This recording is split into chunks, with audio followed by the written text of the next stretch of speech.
Bonjour à toutes et à tous, nouvelle vidéo économie aujourd'hui. Vous l'avez vu dans le titre, une nouvelle vidéo qui portera sur la courbe ISLM. On avait fait une vidéo sur la courbe IS, une vidéo sur la courbe LM. L'objectif de cette vidéo, c'est de faire une synthèse des courbes ISLM et de comprendre finalement en économie fermée pourquoi est-ce que la courbe IS est décroissante, pourquoi est-ce que la courbe LM est croissante et se concentrer un petit peu plus sur la pente des courbes ISLM. Ça va être très important ensuite pour l'efficacité des politiques keynésiennes et la compréhension de l'utilisation de cet apport théorique. Donc restez bien jusqu'à la fin de la vidéo. On fait une synthèse de ce qu'on a dit précédemment et ensuite on rentre dans le détail des différentes pentes.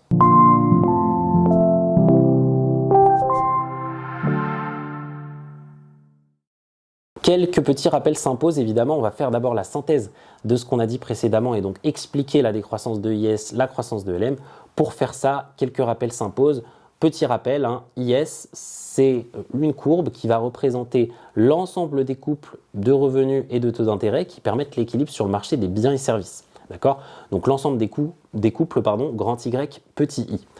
Pour le souci de cette vidéo, on va remplacer petit par petit r, c'est pareil, simplement petit r c'est le taux d'intérêt réel. Ce qui est important à bien comprendre, c'est que la courbe IS, lorsqu'on dit que c'est l'ensemble des équilibres sur le marché des biens et services, ça part d'une équation de base qui est celle de l'égalité entre l'investissement et l'épargne, mais aussi celle de l'offre globale et de la demande globale. En écriture mathématique, on a grand Y, qui représente le revenu national ou l'offre globale, si vous voulez, doit être égal à la demande globale sur le marché des biens et services, et donc la demande qui n'est rien d'autre que la consommation, grand C, l'investissement, grand I, et les dépenses publiques, d'abord dans un modèle simplifié, grand G. Les dépenses publiques, on peut tout de suite l'éliminer, c'est une donnée exogène qui est donnée à l'avance, finalement, donc c'est une constante. A l'inverse, grand C et grand I, on peut les décomposer. Grand C, on peut dire que c'est petit cy plus C0. On l'a expliqué dans la première vidéo sur IS, mais pourquoi est-ce qu'on peut dire ça? Parce que la consommation dépend du revenu. Donc il y a une part de la consommation il y a une part du revenu qui est consommé, donc c'est petit c et grand Y. Et C0, c'est rien d'autre que la consommation autonome, c'est-à-dire la consommation qui est liée à autre chose que la variation du revenu, donc par exemple la variation du patrimoine. Côté investissement, on peut aussi aller dans le détail et décortiquer grand I. Grand I, c'est rien d'autre qu'une fonction décroissante du taux d'intérêt. Alors pourquoi est-ce qu'on peut lier l'investissement et le taux d'intérêt? Parce que le taux d'intérêt, c'est rien d'autre que le coût d'obtention du capital, c'est-à-dire la charge qu'une entreprise va avoir lorsqu'elle décide d'emprunter. Et évidemment, plus le taux d'intérêt est faible, plus le retour sur investissement sera important. Donc plus le taux d'intérêt est faible, plus l'investissement augmente, et inversement. Et comme j'ai dit, au grand G, c'est une donnée exogène, donc voilà, on ne décortique pas. Cela étant dit, on comprend assez vite que la courbe IS est décroissante en fonction du taux d'intérêt. Lorsque le taux d'intérêt baisse, le niveau d'investissement augmente et grand Y augmente. Donc la courbe IS qui représente les équilibres sur le marché des biens et services, avec comme ordonnée le taux d'intérêt et comme abscisse le revenu. Lorsque le taux d'intérêt baisse, le revenu augmente. On a donc une courbe décroissante. Maintenant que vous avez bien compris la décroissance de la courbe IS, on va s'intéresser à la pente de la courbe IS. La pente de la courbe IS, il faut bien comprendre que ça va dépendre de deux choses. Première chose, ça va dépendre de l'élasticité de l'investissement par rapport au taux d'intérêt. Qu'est-ce que ça signifie? Ça signifie qu'on va faire varier le taux d'intérêt et on va voir comment réagit l'investissement. Bon. Prenons le cas où on a une très grande élasticité de l'investissement par rapport au taux d'intérêt. Ça signifie quoi? Ça signifie que lorsque le taux d'intérêt diminue, l'investissement augmente fortement et donc le revenu national augmente très fortement. Dans ce cas-là, évidemment, d'un point de vue graphique, on aura une courbe IS qui va tendre à être horizontale. Donc une variation infinitésimale du taux d'intérêt va provoquer une très forte hausse du revenu national et donc une variation parfaite ou en tout cas une élasticité parfaite totale du taux d'intérêt par rapport à l'investissement, de l'investissement par rapport au taux d'intérêt, provoquera une courbe IS qui sera horizontale. Donc on voit bien que la pente de la courbe IS dépend très fortement de la relation d'élasticité entre l'investissement et le taux d'intérêt. Mais la pente de la courbe IS dépend d'autre chose aussi. Elle dépend de l'élasticité de la consommation par rapport au revenu. On va faire varier le revenu et on va voir son influence sur la consommation.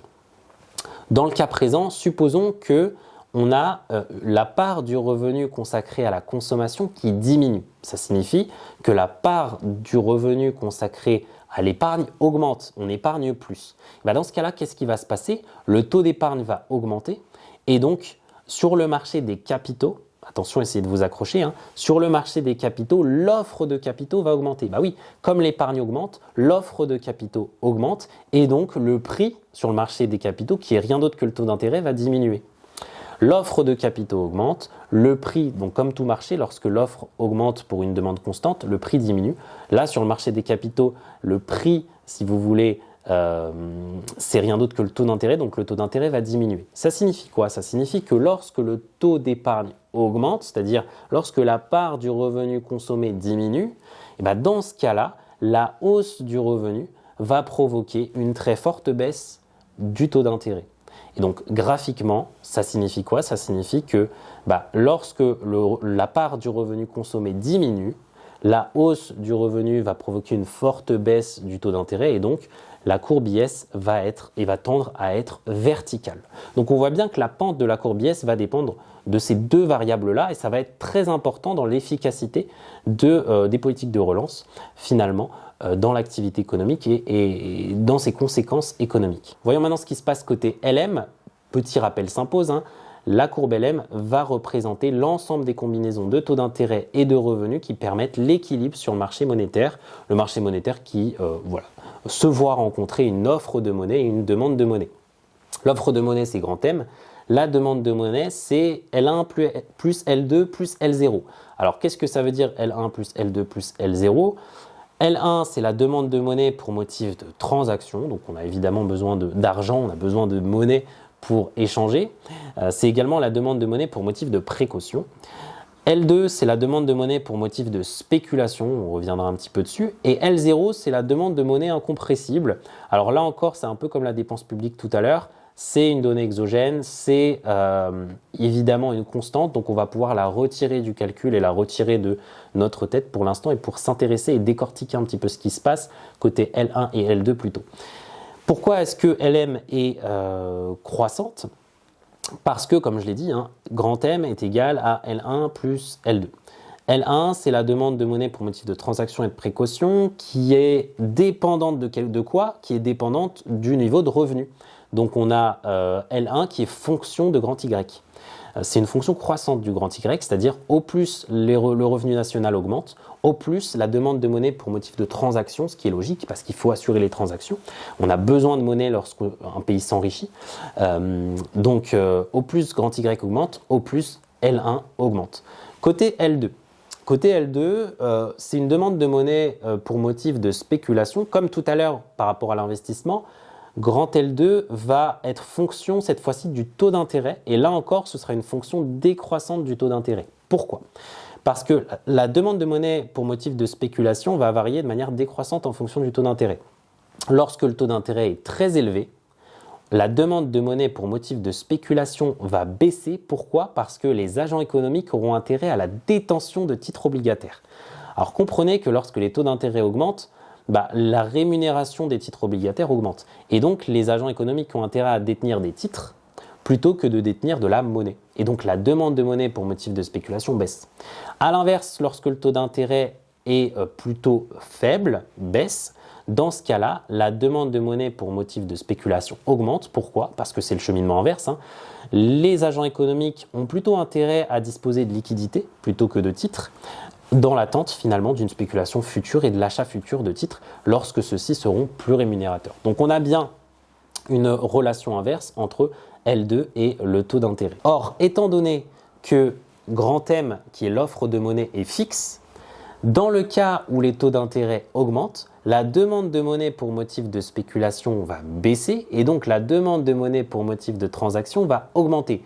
Si la demande de monnaie pour motif de transaction augmente, nécessairement, ça signifie que le revenu augmente. Donc finalement, lorsque le taux d'intérêt augmente, le revenu augmente. On a donc une courbe LM qui est croissante. Maintenant qu'on a bien compris la croissance de la courbe LM, intéressons-nous à la pente de la courbe LM. Comme tout à l'heure dans le cas de IS, la pente de la courbe LM va dépendre de la question d'élasticité. Lorsque le revenu augmente, à quel point grand L1 va augmenter ? Et lorsque le taux d'intérêt augmente ou diminue, à quel point grand L2 va augmenter ou diminuer ? Prenons le cas où l'augmentation, où on a une très forte élasticité en fait du revenu par rapport à la demande de monnaie pour motif de transaction et de précaution. Donc finalement, on fait varier un tout petit peu le revenu, on a une très forte demande de monnaie pour motif de transaction. Dans ce cas-là, ça signifie que finalement, la demande de monnaie pour motif de transaction et de précaution, lorsque le revenu augmente, la demande de monnaie pour transaction et de précaution augmente très fortement. Ça signifie donc que la demande de monnaie pour motif de spéculation va diminuer très fortement. La demande de monnaie pour motif de spéculation qui diminue très fortement, car on a une offre de monnaie constante, ça signifie quoi? Ça signifie que le taux d'intérêt augmente très fortement. Donc, lorsque le revenu augmente un tout petit peu, le taux d'intérêt augmente très fortement. On a donc une courbe LM qui tend à être verticale. Côté L2 maintenant, on va essayer de faire varier le taux d'intérêt et on va voir comment réagit L2. Alors dans le cas où on a une très forte élasticité du taux de L2 par rapport au taux d'intérêt, ça signifie que lorsqu'on augmente un tout petit peu le taux d'intérêt, on a une très forte diminution de la demande de monnaie pour motif de spéculation et ça signifie donc qu'on a une très forte augmentation de la demande de monnaie pour motif de transaction. Ça signifie donc qu'une toute petite hausse, une hausse infinitésimale du taux d'intérêt va provoquer une très forte hausse du revenu. On a donc une courbe LM qui sera et qui tendra à être horizontale. Donc voilà un petit peu pour les pentes des courbes IS et LM. Avant de clôturer la vidéo, je voulais faire une précision sur la courbe LM. Parfois, vous allez voir dans certains bouquins ou certains manuels une courbe LM qui est représentée un petit peu différemment avec une courbe totalement horizontale au début, une courbe diagonale puis une courbe verticale. C'est simplement pour représenter deux situations particulières de l'économie. D'abord la trappe à liquidité qui est cette phase où LM est totalement horizontale, qui est une phase dans laquelle la monnaie est thésaurisée, elle est demandée pour elle-même. Et à l'inverse, la phase classique, donc qui est la phase totalement verticale dans laquelle la monnaie au contraire est placée, donc infiniment placée en fait. Et ces situations particulières sont très intéressantes aussi à analyser et auront beaucoup d'influence sur la suite, c'est-à-dire l'incidence des politiques économiques et leur efficacité.